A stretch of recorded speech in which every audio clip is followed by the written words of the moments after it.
के नइखे ठिकाना हो करतारू तू बहाना हो देवरो से तनी बतिया बता दो काहे करतारू माना हो खुशी के नइखे ठिकाना हो करतारू तू बहाना हो देवरो से तनी बतिया बता दो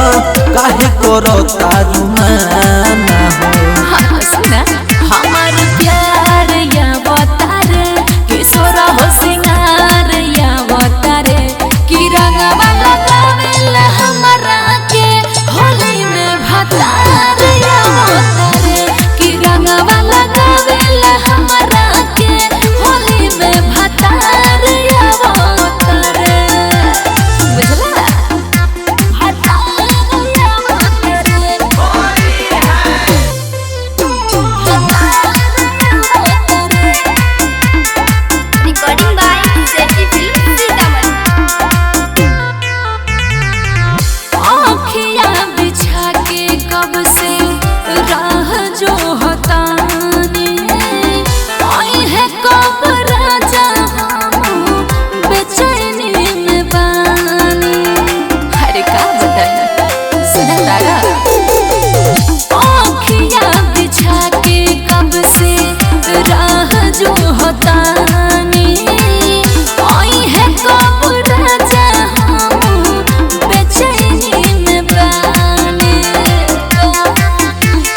भौजी गिल बाड़ू तू फेंकत फील बाड़ू